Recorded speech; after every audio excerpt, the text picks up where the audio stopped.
Welcome to Turn a Page, the official comic book club for Nerd Initiative.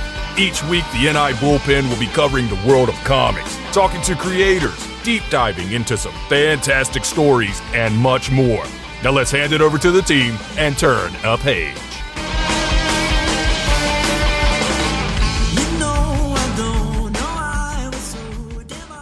And what is going on, everyone? Is Tuesday night, 8 p.m. Eastern Standard Time, and you are tuned into the Nerd Initiative Network for another edition of Turn a Page, the official comic book club of the Nerd Initiative Comic Bullpen. What is going on? I'm Ken M. You know me as the host of the ODPH podcast, but I'm also Nerd Initiative's comics editor-in-chief. Ordinarily, he'd be to my right, your left, but he's in the diagonal square underneath me here, so I will let him take it away from the Fortress of Awesomeness, as I believe he calls it. The Sanctum of Awesome coming at you live and direct. Yes, the Megazord happens to have some battle damage right now, so I'm pulling this one from home. I am Off the Cuff Tom, Nerd Initiative Pop Culture Connoisseur. As always, a pleasure. Absolutely. And joining us, our other co-host, you know him as one half of the dynamic duo of Drafts and Dialogue, bringing you that pop culture knowledge you need to know each and every week. It's Matt from Hops Geeks News. What's up? It's like the Brady Bunch, right? We're all looking in every box, looking down. It's like all the lights are up. There wasn't there like a game show too at one point that kind of did that same thing. That's how Hollywood it Hollywood Squares. Squares. Yeah, Hollywood yeah. Squares. I'll take Paul in the Legend. block. feels. That's what it feels like. You know, it's awesome. And we Whoopi I mean, Goldberg stars-studded in the center. cast. Yes. And joining us on this very special edition of Turn a Page is a fantastic writer who has 3 books out right now at the comic shops you absolutely have to have in your collection. And if you don't, by the end of this episode, you click on that QR code at the corner of the screen, find your local comic shops, go down there and make sure you add these titles to your collection. You know his work from such titles as The Flash, Detective Comics, Injustice, Chicken Devil, and many, many others. Please welcome to the show the writer of Midlife, co-writer of No One, and the writer of Justice League versus Godzilla versus Kong, the one and only BRIAN Buccellato. Brian, what is going on? Hello, happy to be here. Guys. Thanks for having me. Oh, thank you for coming through. And like we say, you have 3 amazing books at the comic shops right now. They're absolutely crushing it. But the one that I resonate to the most, the one I think more fans need to have in their collection and be talking about is Midlife, or How to Be a Hero at 50. This is a book that is a vibe all itself. It is one that stands out from everything else going on. So, Brian, if nobody's not too familiar with this book, let's break it down. What is Midlife all about? So Midlife is about a legacy firefighter, a guy who is turning 50 when the first issue starts.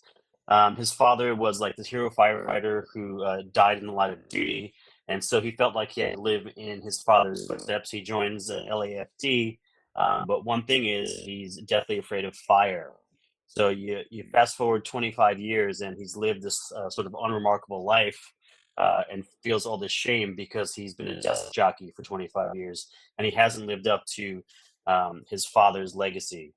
On his 50th birthday, he finds out his second wife is pregnant and he's going to be a father again at the age of 50, which is somewhat autobiographical. That drives him towards an act of courage where he runs into a fire to save a dog and he finds out that he is fireproof. And from there, he feels like this is his chance to become a hero and live up to his father's legacy. So it's literally How to Be a Hero at 50.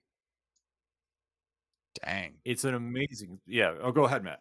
No, I was just saying, dang, yeah. I think like Ken said, it's something that we can kind of resonate with. I know Brian's a dad, and I know myself as a dad. I see a lot of you kind of get stuck. Like your life is serving your kids, and you kind of get stuck in the, well, what am I doing for either yourself, the greater good kind of things. I mean, it's easy for you. You're writing some amazing comic books. But not everybody feels like they're doing that. A lot of people just get stuck in these ruts. So I think for a lot of people, it's something they could easily resonate with, right? I mean, and then firefighters are one of those unsung heroes that's don't really get the recognition they always deserve. So I think twofolds, you did 2 really amazing things with this book right off the bat, is connecting with a greater general audience there who maybe they're feeling superhero burnout, but if they are, this one is just the average man finding out he's spectacular. And I think people should really be picking this up. Thanks, man. I appreciate it. I mean, if Radiant Black is the millennial superhero, then Midlife is the Gen X superhero. Yes. I absolutely fully believe that because, like I say, it's just got such a unique vibe to it. And especially, too, about going into like, how did the whole creative process for this come about and putting together a creative team for this? I met Spawn through Kyle Higgins, who I just previously mentioned, as someone on a couple other projects that I was putting together. And so what fed into this one was my experience at Aftershock doing Chicken Devil, which was also somewhat biographical in that it was a middle-aged guy who is sort of like put in the position of the Punisher. He's a regular dude who makes really good hot chicken. His partner gets involved with the mob, and the mob blows up a boat with his family on it. And so he has to go out on this sort of revenge kick, but he's never been in the army. He doesn't know how to shoot a gun. And so it was literally me saying, like, how would I, Brian, get revenge? How would I become the Punisher if someone killed my family, if the mob killed my family? And so that was like me diving into like a part of myself that's, there's a lot of absurdity. It's a funny book. It's like bloody, it's gory. Like he fails upward. And it's called Chicken Devil because he wears the mascot suit for his restaurant, which is a chicken in a devil suit because it's hot chicken. And so it's just like this crazy thing, but it really sort of tapped into something I hadn't done previously. Like my creator-owned books were more like horror-based and like darker, serious things. And of course, the comic stuff, Injustice, all that stuff. You find moments where you can put in like the comedic side of your life or a little bit of yourself in, but it's not the same as sort of just tapping into who you are as a person. Like I'm way more goofy and absurd, I think, than you would think you're reading Injustice or a horror book, So, so that was a great experience. I loved it so much that I was like, I have to repeat this experience.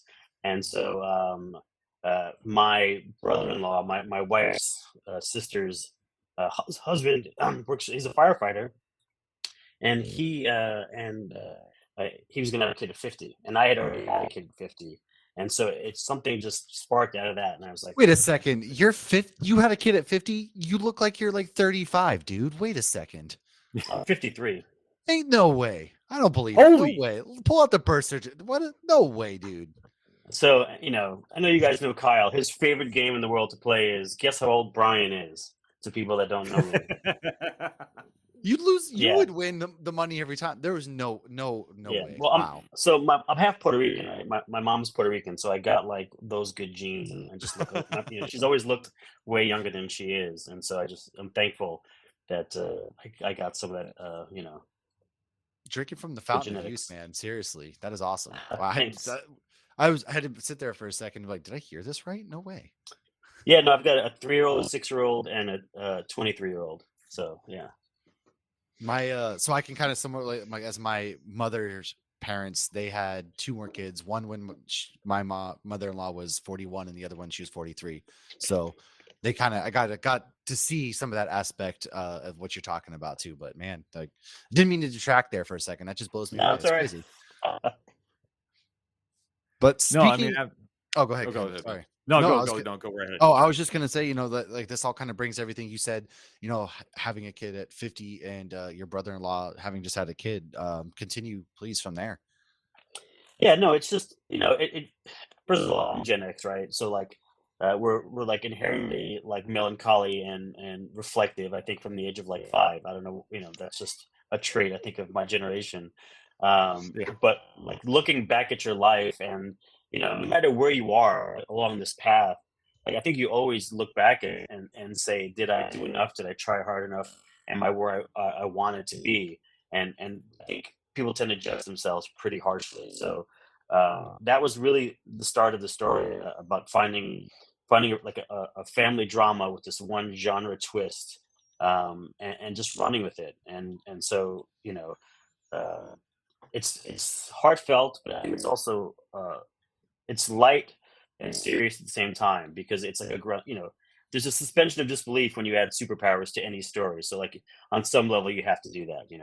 Right. So What was this like then, being kind of creative focused? Because there are a lot of people might know your work, like Ken said, The Flash or, Detective Comics, getting to kind of create your own character and playing your own universe. What is that like for you taking a step back from those bigger issues to something you have more control over?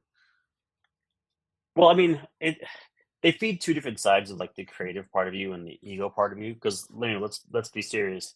Anybody who wants to write has an ego because they feel like they have something to say that other people should listen to or read or hear. So there is an ego component to it. And so when you get to write Flash or Superman, Batman, these characters, these iconic, you know, 75, 80-year-old characters, Yeah. like you're feeding the child in you. That it's like, wow, I'm actually getting to take part in this huge, long, illustrious um, history. And so that feeds you in a certain way.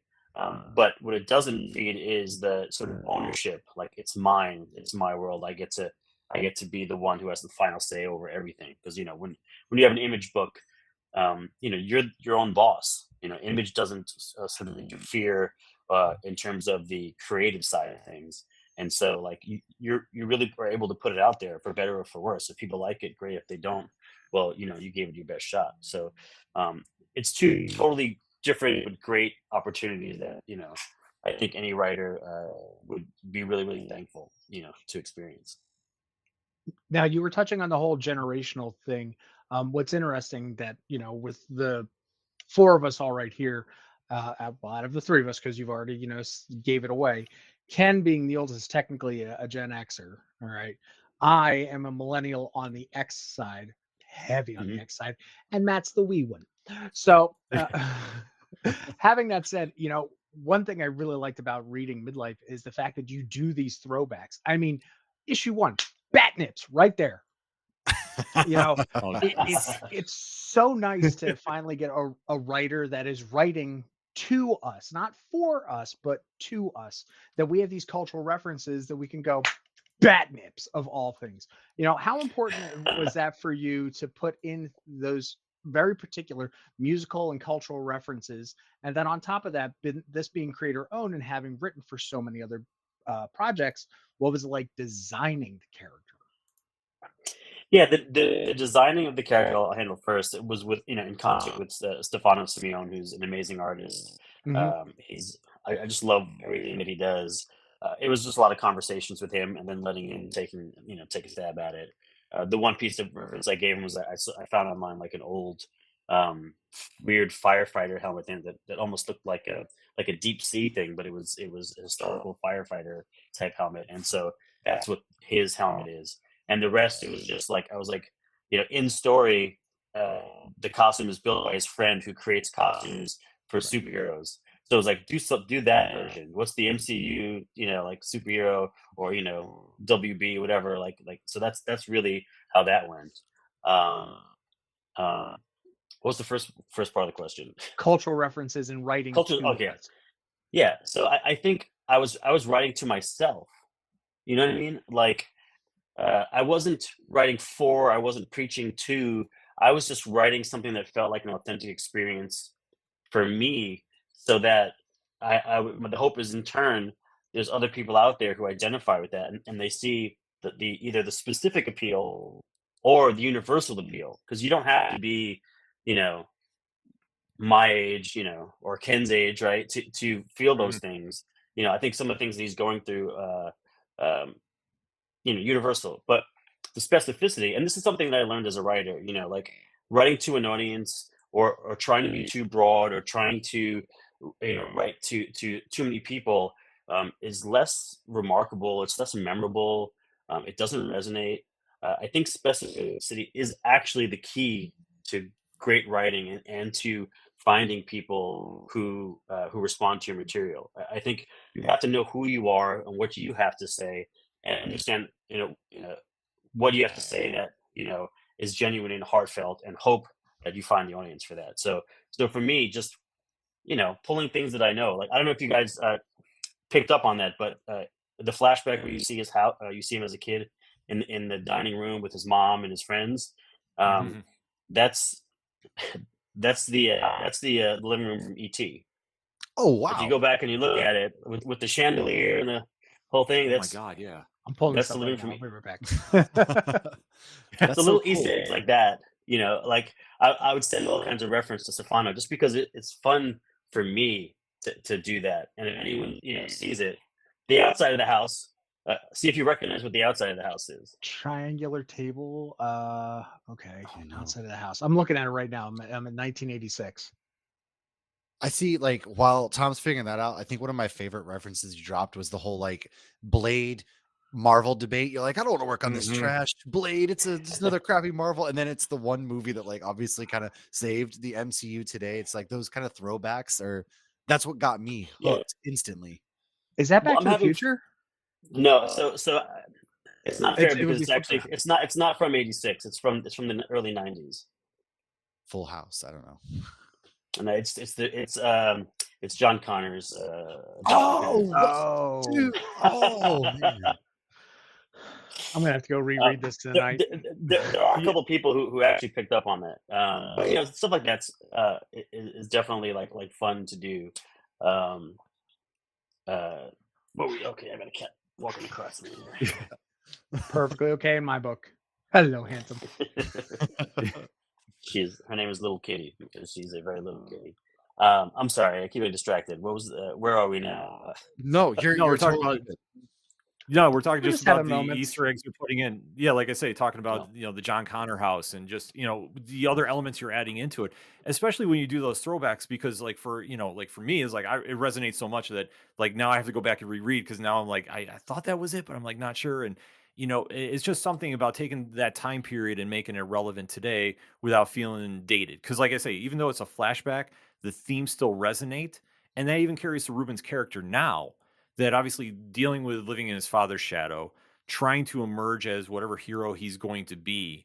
And then obviously the outside forces coming into play, which after issue number 4, there was a little bit of drama that, you There know, was. that there was a certain pair that was trying to track him down a little bit and, see yeah, what's going on with Mr. the Midlife. maroon suits, as they call them. Yeah. Yes. Like I say, when you start seeing that, now he's getting thrown into a world that he doesn't really know about and kind of walking through that journey too.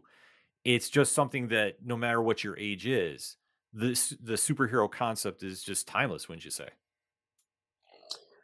I think it is. I think that we there's something very very American, very childhood, very like primal about superheroes. I think that's why you know they still exist, even though I know the publishing as a medium has taken some hits over the years, especially with new generations and the different way they consume entertainment. But like it's just a part of us. Like it taps into that child. I mean, that childlike wonder, and nothing to me encapsulates that more than whenever I see a picture of Christopher Reeve as Superman. Like that to me is the moment in my head. Um, so I think that it's there in a lot of us, and so I don't think it's that hard to tap into it and to try to create from that and have people like you guys thankfully respond to it. Well, I think it's one Yeah. of those things too. Like as a kid, you talk about there's something just natural.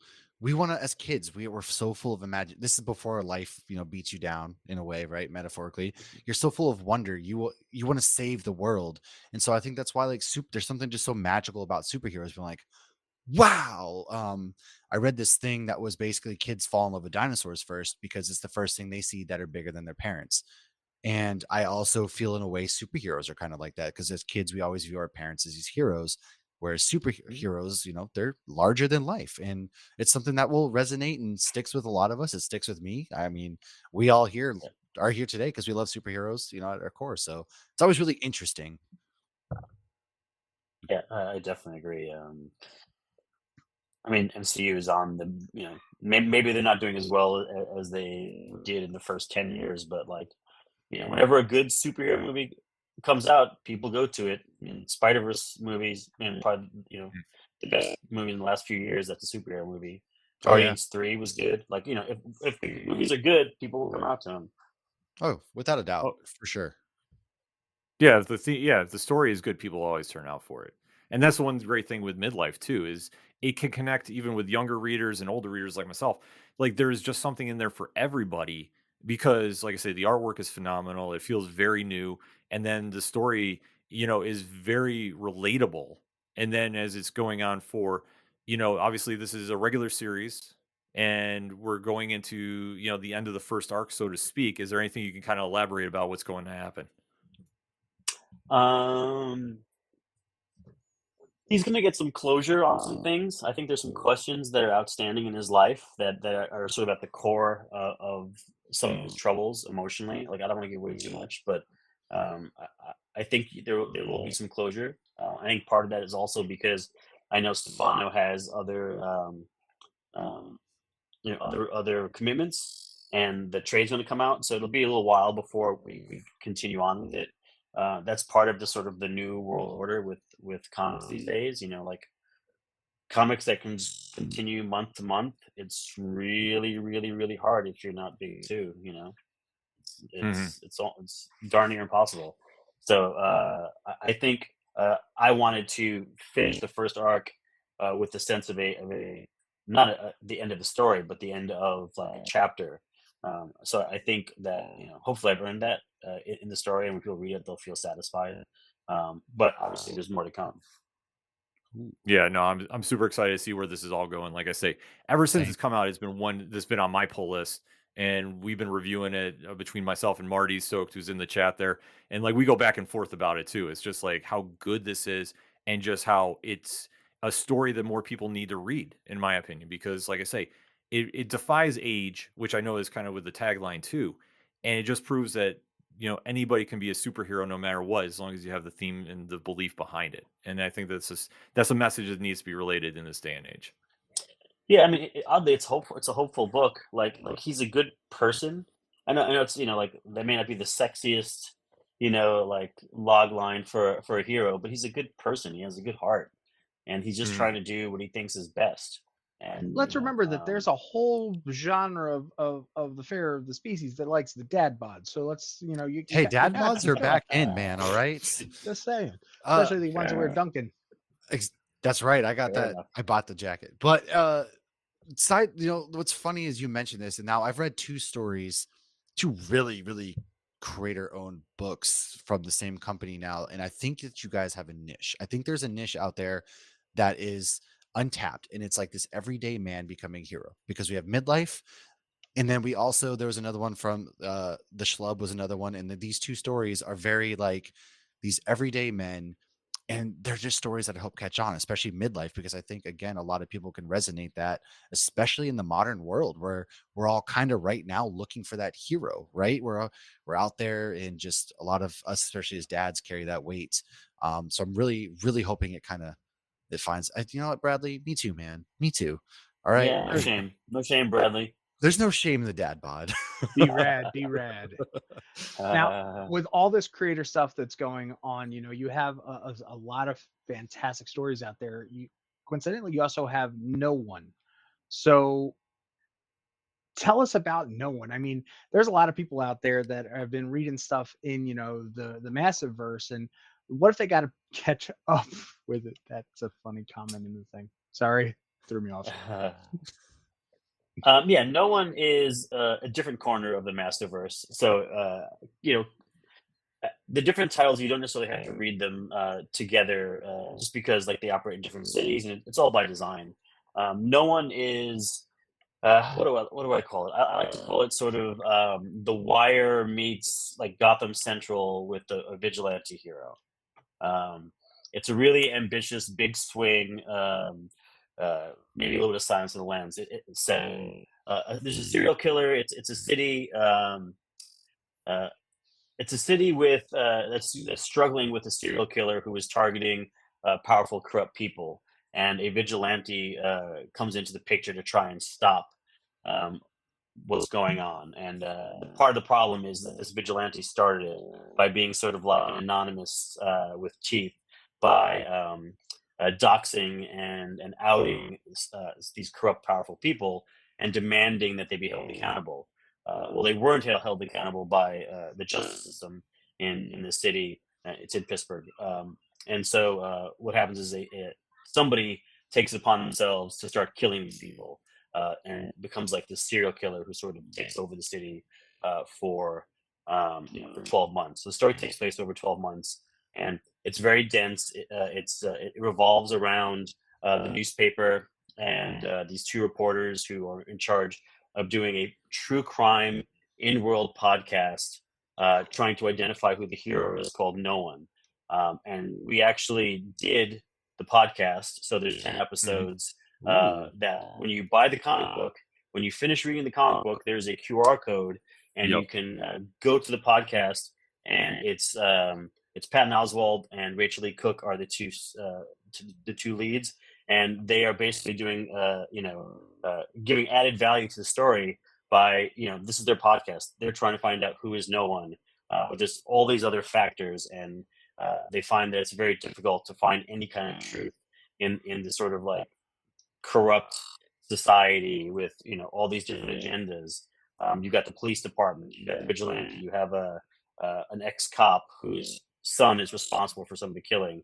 It's like a really dense, rich world that is not necessarily an easy read, but I think it's a rewarding read. And it also has like ARG elements.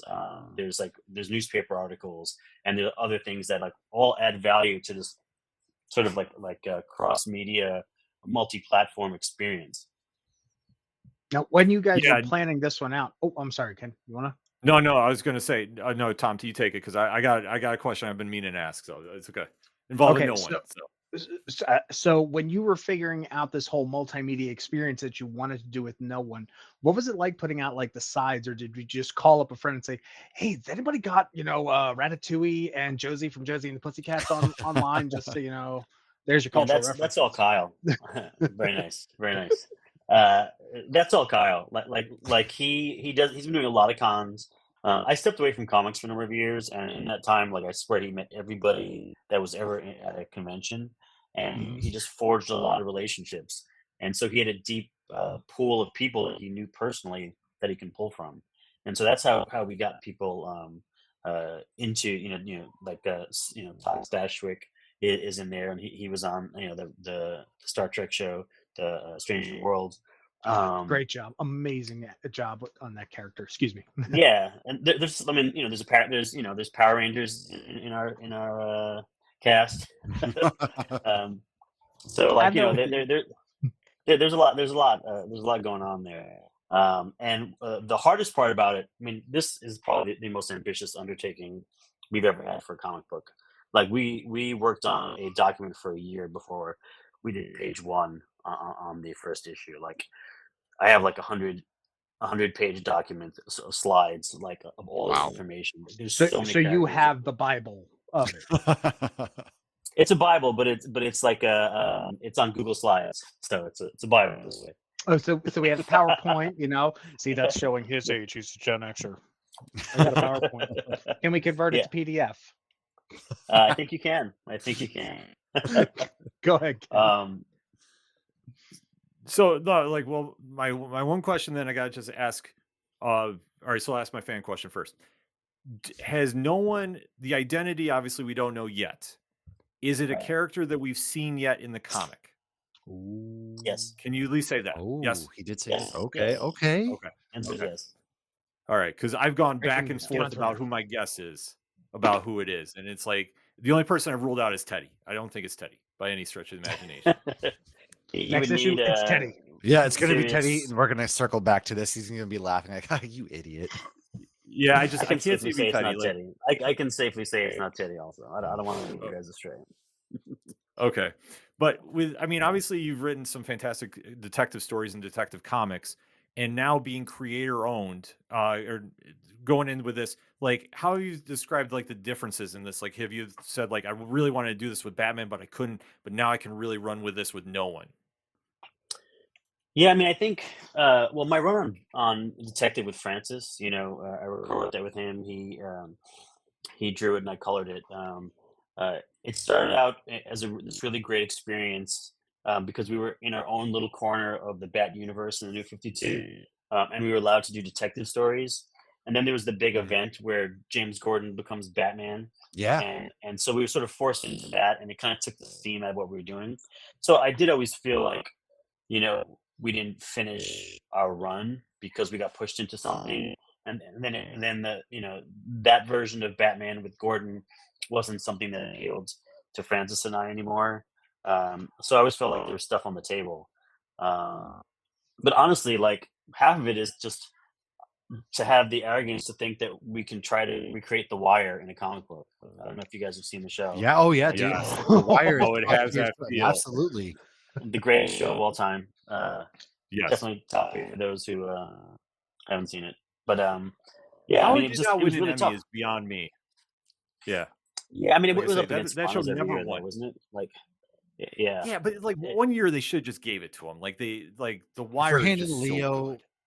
Oscars for his worst movies, The Wire should have won something, in my opinion. But Yeah, I mean, Better Call Saul never won anything, right? that's also true. Yeah, they were nominated for a 45 ton, nominations yeah, and and not a 0. single win. It's crazy.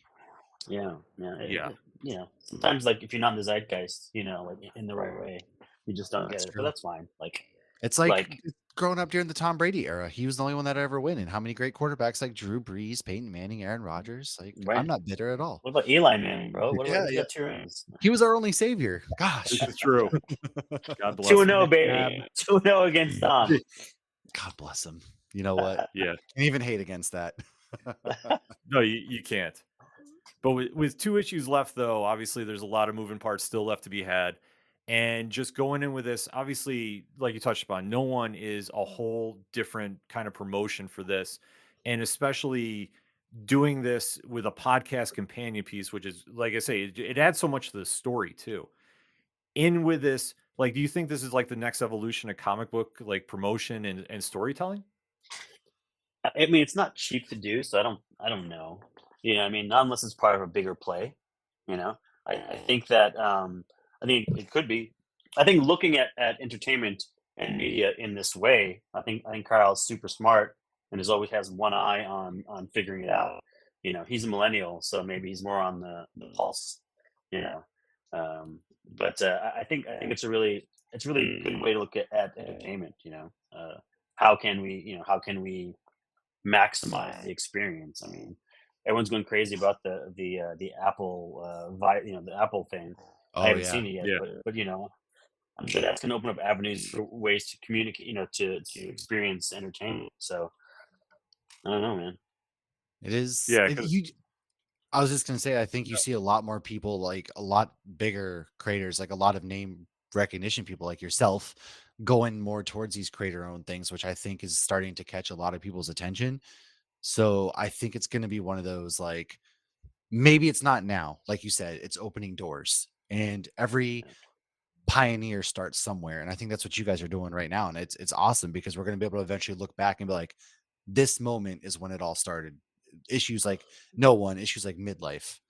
Sure. I mean, one can hope, right? I think we do it because we love the process. Like I write because I love it, right? Like I'm just super fortunate that I actually get to support my family doing what I love. Like I actually love writing. It took me a long time to learn how to write. It took me probably 8 to 10 years to be good at it. Before I ever got my first chance. So, like I wrote a lot for free. It's nicer to write stuff and then get money at the end. Yeah. But Yeah. I would do it even if I didn't. Even if I wasn't making money. So, I think that I think you like to think that shows in your work, like your passion for the thing you're doing. Oh, I think it definitely does, especially for, something like midlife and Ruben. And now kind of going from that creator focus back to the man, if you will. We have another really big book that you're doing right now, which is Justice League versus Godzilla versus Kong, which I am an absolute sucker for. Like Mhm. I almost feel like when you're writing for yourself in midlife, I feel like you're writing for me in this book. The second I picked it up, man, how did this production come about? Because Godzilla and Kong are like next to superheroes, they're the hottest thing right now. Yeah, no, I mean, its existence has nothing to do with me. Ben Abernathy, who was editor at DC at the time, and Robert Mackin, who runs the comic side of Legendary, they just started talking. And they were like, "We should do a team up." And I mean, what started out as probably like a big lawyer thing because you know, uh, lots of rights issues. Toho, owns the rights to Godzilla, and all those things. they worked it out, and they got a green light to go ahead and make a series. And I was the lucky son of a bitch that they asked first. So Now that that's you've really already started to answer the question I was going to go for, what is it like having all these houses all together? It's like, hey, here's my story. No, Godzilla doesn't do that. Where like I see you playing in the DC sandbox and you're pulling out like all the great toys. We get that, but how sure. or one thing is with a lot of these smaller series right now, like we're used to a lot of series having 5 issues each. Sure. And I know that this one's getting ran out to 7. And I can say with everything you've got out right now, I appreciate the fact that you're pacing, that you're not just slamming it all in one issue. I mean, I'm not saying things didn't happen Sure. in 1 and 2, but how is it for you having to pace yourself and work within the lines that the different companies have given you, Sure. Universal and Toho? It's been remarkably easy. Like there are certain things that they have like certain lines, like um, things with Godzilla, like Superman can't pick him up and rely somewhere, right? Like they just won't allow that. Or I was hoping to use some other monsters that contractually we couldn't use because it wasn't in the contract. So there's Okay. things like that I had to like make pivots because of that, because of branding, branding issues or legal issues. But like in terms of like just being able to go out and do what I want, it's shocking how smooth it's gone, how easy it's gone. Like there's some things that we do, like I'm surprised they're like, really? You guys, where's the note? I can do this? Okay. All right. Like we did some crazy things. Like issue 7, I turned the script in and I was like, I think I went overboard. Like this is crazy. This is a crazy issue. Like How can you go overboard with everything you're writing there? Is there really overboard? Well, I say it's overboard because like I feel like part of the idea was 30 pages an issue to give the artist the chance to do the scale and the scope, and then by like issue 6 and 7, like rather than having like a bunch of like splash pages or 2 and 3 panel pages, they're 5 and 6, so like in some ways, like sorry to push it, but I built up so many different threads and so many characters. I don't know why no one told me to throw that many characters into it. I just did it. And You're good. Like, what? Listen, I'm down for more. I mean, I want to see how crazy this can get, because honestly, it's really impressive the amount of villains you have, and then you've got there's so many different angles, and somehow it's working extremely smooth and seamless. And I think that's a testament to your writing. I It's got my amazing. comp yesterday for issue. Oh man, 5. look at that. That's beautiful. Meanwhile, at the Hall of Justice. I could spoil. You want a spoiler? Let's see if I can. Oh. Absolutely, I will never turn. I mean, especially for this, I love this story so much. Well, first of all, guess what reference I gave him for this right here? Jaws. Yep. Yes. Not that clear, but yeah, I was like, do this. But it's funny, I was one of your other Massiverse writers who has worked on certain other crossovers that Ken absolutely knows which one I'm talking about, has kind of gotten there is an interview floating around with him and I, and he's like, you're gonna get me in trouble because I called him out and said, yo, who pigeonholed you into this particular thread that you had to stick to? And he's like, you can't say that, Tom. I said, I did. That's why my name is off the cuff. Yeah, but I think, like, look, I've done IP before. I've done like licensing things, and sometimes they put you in the box. Like I did the Kong graphic novel that takes place between Godzilla versus Kong and Godzilla, X Hunted, Kong Haunted, the new one. Right. And there were a lot of constraints because it had to fit slot exactly in between 2 movies without revealing a bunch of stuff. Like I got to see the movie, and there's some crazy, awesome shit that happens in the new movie. But like I can't refer to any of that because it takes place, right there. So that does happen. But in this case, in Elseworlds, I was allowed to pick. Like Ben just was like, "Go for it," Like once I turned to my outline, like literally it was little things, little tiny things. So like it was amazing. The best experience I ever had working on licensed characters, working at DC. Like it's wild. Who's the one character so far that you were like, "There's no way in hell they're gonna let me get this character, but Okay, I hold got on. them." What does that Oh, look like on Grodd? On it's Grodd's Planet of helmet? the Apes. Oh, That's a Rhino? kryptonite horn. Yeah, Kryptonite Horn. Yeah, Kryptonite Horn. That's right. That's my next. Yo. That's my one spoiler. So here you go. There you go. Oh man, I can't look at it. I want to look at it. that's La, la, la, amazing. Oh, That's that's awesome. we're getting That's my spoiled spoiler tonight, for folks. you. If you're not in here on this stream right now, man, Oh goodness. he just I had to don't- be there.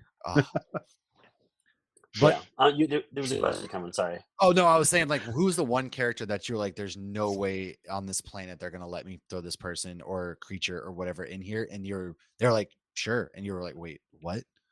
Is there anyone? There's not that they wouldn't let me do it. Like there's a couple choices I made with characters and their powers and stuff that I was very surprised that they let me do. Like I wish I could spoil. Like when we're offline, if you want me to spoil, I'll tell you stuff. But like I can't. I can't. I don't want to spoil it because they're gonna make a big announcement on one.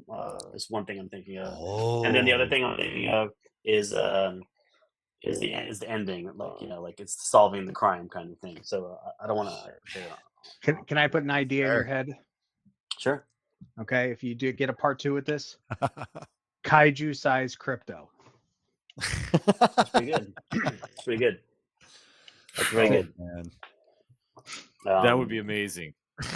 Look at that. I mean, look at the cover, folks. If you're not reading this story, like I know it's easy like for me to gush, and it's just I'm simple. I'm simple. I love kaijus. I love monsters.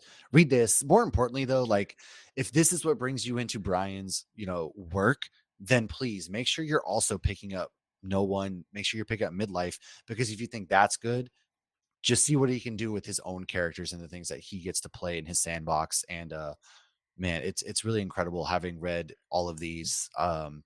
You're killing it, man. Like I don't know Thanks, even man. to say it. Like you're absolutely. I'm glad you said you took a break, and I'm glad you came back to comic books for fans like myself, or fans like Ken and Tom. Like we just got to say thank you for coming back and making that Well, I choice. appreciate it. I appreciate it. I mean, it's not always easy, right? Like when you leave, people forget about you on both sides of the aisle. The consumers of the material and the people who have the jobs.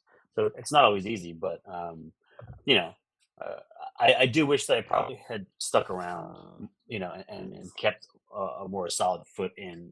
What had happened was when I was in the tail end of Injustice, I got into the Universal Feature Writers Program, which is this paid program, like where you wrote 2 scripts for Universal. You were an employee. You learned sort of feature film development from the studio side, and because they saw that I was working for Warner Brothers on paper, they told me I had to quit my comics if I was going to accept the Universal. Oh man. Oh man. thing. And so I took that as like the sign. Okay, well, I guess maybe now I'm going to be the movie guy, And it was great. It was a great experience. I met a lot of people, I considered a success, and had opportunities. But like it kind of pushed me away from comics. And when you're doing the grind of film and television, like even if they pay you for you sell something and you option it, or you get the chance to be paid to write a feature or a pilot or whatever, the odds of it ever coming out very, very slim. Like, Oh it's yeah. just super, super slim. Like I was in a TV incubator in 2019, got paid good money. At least I felt it was like it was good money to develop a show, and they never even took the show out. That there was 8 of us. We all were like like diverse voices. This great experience. Create your own show. Put your stamp on it. And then they, because whatever the venture said, they decided not to even try to sell the show. And it's like That's you wild. can only do that so many times before you're like, well, if I go back to comics, at least even if it's only 1,000, 2,000, 5,000 people reading it, somebody's experiencing what you're creating. That's the hardest part about the industry, like creating things that nobody ever gets to see or experience on any level. So doing it in comics, it's just like there's nothing like it. I've been fortunate enough to have 2 mediocre, low budget movies made in the past couple of years for Paramount, and those experiences are great. but there's so many choices that are made that are not mine. And they make, you write the script, and then they make the movie, and they edit the movie. So like, the amount of control you have of comics is unparalleled. Oh, without a doubt, yeah, you have a lot more. I mean, sometimes we always have a boss, but I definitely feel like in TV and movies, you have less creative control versus comic books, which, like you mentioned, it's very easy to get burned out on. Yeah, and there's so much money at stake. Like, of course, and when you're talking millions of dollars being spent in a direction, like, of course, you're not going to have a say. Like, it's hard to be an author in life and be successful, and especially in this age where those movies just don't get made because they don't have a life in the way that they used to on video. Yeah. Yeah, it's crazy to just think about that, but even with comics, especially creator owned, I mean, you really have nothing holding you back from really doing a crazy idea. And then when you have to work, and like I say, with movies and TVs, there's just more people involved because of the business side of things more so than the creative side. And then going into this, like I say, with the three books that we just talked about now, I mean, you can tell by reading them, obviously, there's a lot of heart behind them. There's a lot of, emotion and a lot of happiness with them too, because you can definitely tell, especially Justice League versus Kong versus Godzilla. Like you can tell how much fun you're having writing that. Oh yeah, oh yeah. I mean, how can you not? Like, how could I not put Hal and Barry together to be like a little married couple, talking shit to each other? How can I not try to come up with a interesting sort of hook with Superman and Lois, and try to ground it in something emotional, right? Like, it could very easily be a throwaway. I didn't think it was going to be this successful, like selling out, and each issue sold out and multiple printings and stuff like that. I had no idea it was going to resonate like that. But I'd like to think that it got really good word of mouth because I cared about the story. I wasn't just this wasn't just a paycheck. Like, I had the opportunity to pool all these resources, all these cool creative things, these IP, and make something cool out of it, and have you be in on the fun. Like, some of it's absurd, of course, but kaiju are gigantic creatures. Superman shoots lasers out of his eyes, like The whole it's premise serious, and not supposed to be serious. Like, Yeah. the stakes can be real, but you can also understand what it is, and just sort of embrace that. well, Now you're also, saying how oh, go ahead. successful everything's been going with this. Is there any idea or inkling that there will actually possibly kind of maybe sort of be a sequel to series to this? Conversations are happening. Conversations are Okay. happening. I know that there are parties that would like it to happen. So here's Write your hoping. congressman, Yeah, people. right. Here's hoping. Send your Like, I letters can't to wait President Lupin. I can't wait till the first. So the whole did. I think it's gonna be so awesome to have that. And it's gonna be enormous because it's gonna be 210 pages of story. Just pure awesomeness. Yeah, Yeah. Yeah, it's gonna be this amazing. will be sitting on my coffee table as soon as that big old hardbound comes out. Just gonna go. Yeah, I've been buying Bump. every issue, but I'm also a sucker for just like getting all of them collected together in Sure. a trade and getting a read Sure. through. So I know for a fact. And actually, funny enough, my 8-year-old son, he's been, he's second grade, so his reading's not the best. But this is the one comic book he will actually sit down and he will read from start to finish. And he Oh, picks up. He's in a massive Godzilla phase right now too, and so like he's not a wicked bad place to big. be. No, he's just wicked big into this entire run. So I gotta say thank you as a father who loves Oh comic yeah. books. This is kind of like a bonding moment from him to I getting to sit there and read every month the Justice League versus Godzilla and Kong run. That's awesome. Oh, Well, that's awesome. Great for It really that's is. great. I mean, Really is. I've even shared when I'm reading the books, I'm doing digitally. There's parts where I go, honey, look. And with yours, she knows the characters. She knows her Godzilla. She knows her Kong. She knows her Justice League. She is not just a nerdy woman. She is my nerdy wife. So she knows these characters. So seeing that, that you did at Soups, because I think we can talk about that now. She went, oh snap. And then I Yeah, turn to the next page and I see big old bad boy Atom Smasher. I'm like, hello. Yeah. Well, that's the thing about this comic is like every time you turn the page, you're in for a treat. You don't know what's going to happen. You don't know who's going to pop up, and you're legitimately in for a fun surprise. And it's going to be well drawn, very beautifully, visually gorgeous. And then you're Mhm. going to have those fun quips, man. It's very lighthearted, and that's at the core of what superheroes and what kaiju are. That's what it's supposed to be about. I agree, Mhm. and I think my stint on Injustice sort of helped me with that because that was my first experience dealing with so many multiple characters and really like Elseworlds, like having fun in the DC universe, right? And those books still sell. Like they're evergreen. People still find them, and Yeah. Ken Yeah. Ken likes the Injustice a bit. My wife Yes, that started is one of on my favorite. Injustice Yeah, too.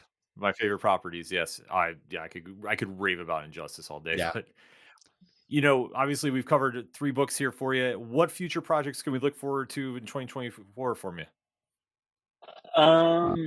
So I'm lead writer on an interactive series, which is sort of like an animated series meets like a Telltale like Bandersnatch choice based thing. And so it's called DC Heroes United. It was announced at NeoCon. Mhm. And it's like this sort of interesting interactive merging of an animated series and like um, if you play like The Walking Dead or Telltale, like how you get Yeah, choices, and then it's like like choose you your have own three adventure. choices, and yeah, yeah. So each episode, you get like 4 choices. You watch the episode. There's 4 choices in it, and then you have a week to vote. And you're not playing or experiencing it yourself. You're part of a community. So everyone votes, like Robin live or die kind of thing, uh, and it resolves Okay. in the next episode, and that becomes canon. So it's sort of Ooh. like the idea of like you guys always wanted to control what happens in a story, and you think you can write it better. Well, here's your chance. Like you can shape who joins the Justice League. You can shape, is Lex Luthor going to be a hero or a villain? Like, is this person redeemable? The choices that you make, like there's a math equation to it, but like it drives these characters down a path that by the end of the story, you know, the viewers are responsible for how it ends. And so I love it's been that. I've been on the project for quite a while, and it's it's some learning because it's kind of a newish thing. But that's coming out next year. I signed a deal We can for fix Guy a Gardner. Oh man. potentially, Oh my or kill him. Maybe just kill him. god. Equally as good. Yeah, then I just signed a contract to do a book with Mad Cave and Matteo Manga, Ooh. who was the artist in Chicken Devils Volume 2. So I don't know when that's coming out. We're having a Okay. kickoff meeting, I think, on Monday. But that one is kind of a action, fun. You guys will like it. I'll tell you more about it offline. We know Mad Cave. All right. Yeah. We do know Mad Cave, and we're We gonna already just do. lock you in when that book comes out. If you're not back here sooner, we're definitely gonna be doing a turn a page about that book for you. Fair enough. So let's do I that. appreciate you guys. Oh, absolutely. And before we let you go, just a little fun way out the door. You did mention about Eli Manning and the Super Bowl. Obviously, we just had Oh, the game go man. down. What was your take from this past week's Super Bowl? I think it's just a couple of key mistakes turned that game. I think there was It's I don't okay. know, You can man. say it. You were all glad the 49ers lost. As a Packer fan, thank God that team lost. We can say it. I like Patrick Mahomes, so like I'm not like I'm a fan of either team, but I like Patrick Mahomes. I think he's a great quarterback. I like what he does. I like the way he quarterbacks. From my takeaway was like I was shocked that they let the clock run down for one play. Like that was like Yeah, the balls to do that. I was like, why are they calling timeout? And someone's like, well, they want the 49ers to reset their defense. I'm like, okay, I get that, but just run a play. Like what? Like we taking one shot at it? There was 3 Yo, seconds the left. I'm sitting there Stones, to my wife, like, why is there no timeout? Like, what are we doing? the Stones, man. Yeah. That was Yeah. wild. Yeah, that whole game, the fact the 49ers stopped running in the second half still blows my mind.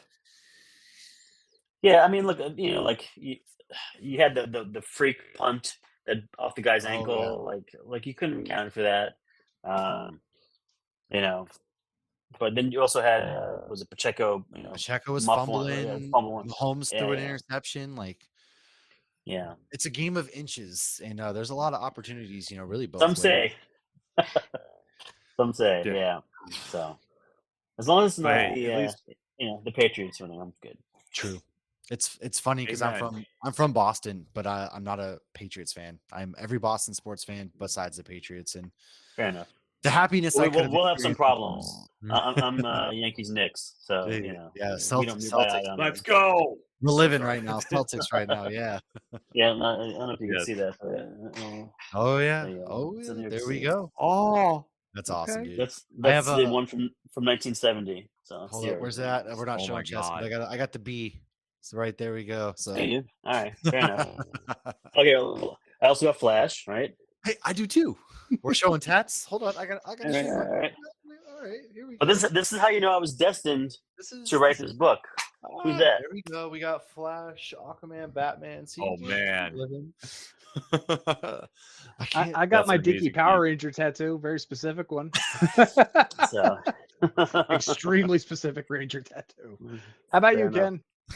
I've got nothing. I'll go find a Turn into a tattoo off. Yeah, I'll go find the root beer sticker there and put it on. That's all. Don't I worry, got. I'll send you some sticking with the washcloth, and there you go, some temporary tats. There you Yeah, go. well, Next time he'll be all tatted up. Yeah, well, look at mine. Yeah, Yeah. I'll just have 2 sleeves on. We'll go from there. But Brian, thank you again for coming on. In the liner notes Yeah. of this episode, we will have links to make sure you go get Midlife, go get No One, go get Justice League versus Kong versus Godzilla, and how to get in touch with Brian on the social media because you definitely want to go follow him and go support these books. The first issue for Midlife. Anyone recognize the reference for that cover? Very very recent reference. Super recent. Oh God, Ted Lasso? I'm blank. I don't know. Yes, sir. No. it was Ted Lasso. Yes, sir. Yeah. Yep. Yeah. Yeah. Oh God, that show is everything. That show is everything to me. That's a Thank you, soccer I'll be ball. here a week. That would be yeah. So, That's well done. amazing. Good job, Tom. I'm No, proud of like you. I This is say, why you're the it's- pop culture connoisseur, my friend. Yes. But like I say, you need to go pick these books up. You need to have them in your collection. You need to have an extra copy too to hand off to somebody because honestly, they are that good. Trust me, from somebody that buys them every time they drop. And Yes. like I say, go support Brian and everything he's doing. And especially with that Mad Cave book comes out, we're going to Yes. book that for this show right now. And we definitely have to have you come on and talk about that. Oh, absolutely. Yeah, anytime, man. Anytime. No, thank you. And all right, so we'll just get out of here. Tom, how's the fine folks find out what's going on with you and everything off the cuff? As the guy in the chair has already put it up here, off the cuff Tom, the pop culture connoisseur. You can find me right there at the QR code. Everything else going on the holy social medias, and follow that up. Don't forget to check me out in March. I will be at Syracuse Collectors Con with all my Power Ranger buddies, and it's going to be a good time. All right, Matt. Yeah, man, right there, over there, wherever my finger points. Yeah, next to Tom. See, that's where we're at. Every social media account, every podcasting platform, we're starting a new live happy hour show. Lauren and I, this Thursday, right after our Patton Oswalt interview. Because what is life? We're gonna be talking about the Deadpool trailer, for example, and then you can go ahead and find me at GalaxyCon Richmond. I will actually be having a panel on the history of Batman, and then at AwesomeCon. The week before that, I will be with Tony doing an MCU panel. So that's where you'll find me, and I'll be there. Absolutely. And for me and anything going on with the ODPH, you can find out the QR code. We love QR codes here at Nerd Initiative. So you can click on that, odphpodcast.com. 2 new episodes out. New comic book reviews are dropping. And if you want to talk comic book reviews, well, Nerd Initiative has you covered starting at 9 a.m. every Tuesday and Wednesday, the latest and greatest at the comic shops. If we don't have it on there, you don't need it in your collection, folks. I'm just going to put it out there. I'm doing Justice League and Kong next week. That's a little bit of a spoiler. Yes, I have a feeling that might be leading off the coverage on Tuesday. Wink, wink, nudge, nudge. Because the books are that good. So if you want to find out what the Bullpen has to say about that, like we say, every Tuesday, Wednesday, starting at 9 o'clock in the morning, every 15 minutes, you have new reviews dropping. So if you need to know what to pick up at the shops, we have you covered. And then with everything going on with Nerd Initiative streaming, there's a simple homework assignment that the guy in the chair puts up there. And that is to make sure you click on the subscribe button. Make sure to hit that bell notification to make sure you don't miss when episodes like this drops, and tap that like button because the bosses at Nerd Initiative love to see when you're liking the content. So we get more guests on, talk more comics, talk more pro wrestling like Wrestling Night Live every Thursday night, 8 p.m. Eastern Standard Time with the guy in the chair himself, Rich, and myself and Nick, our latest team member, because we have a lot to talk about WWE, AEW. Brian, do you follow any pro wrestling? I did when I was much younger. I'm talking like Hulk Hogan, Mr. Wonderful. Okay. Ah, Fair yes.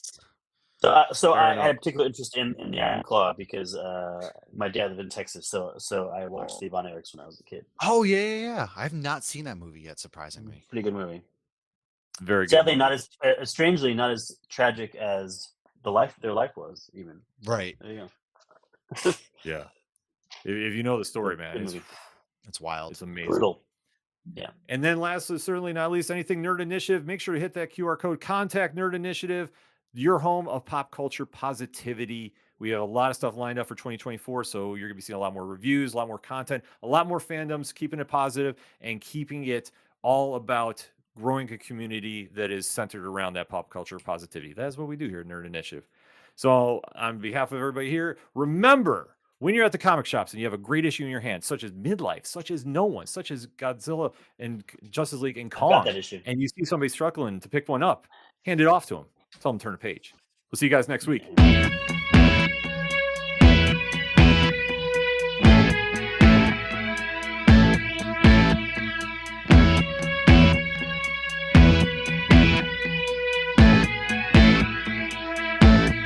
It's such waste of time, swiping left and swiping right on people you could know. Cause anyone who's worth a damn be worth way more than a picture could ever show.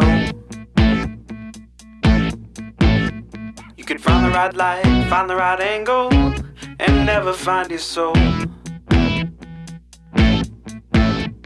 And it can feel like a losing battle, and this plot is full of holes. This modern way of finding love just makes me feel so alone. And I can't be the only one sick of staring at my phone. So look up, talk to me, a better way to spend our energy. Just look up, talk to me. We don't have to float alone on the open sea. Don't know that I believe in the old time fable. Everyone has just one true love. All I know is you're across this table, and you're all I'm thinking of. So look up, talk to me, a better way to spend our energy. Just look up, talk to me. We don't have to float alone on the open sea.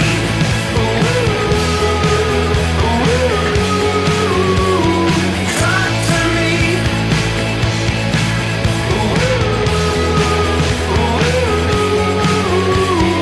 Talk to me. It's such waste of time, swiping left and swiping right on people you could know.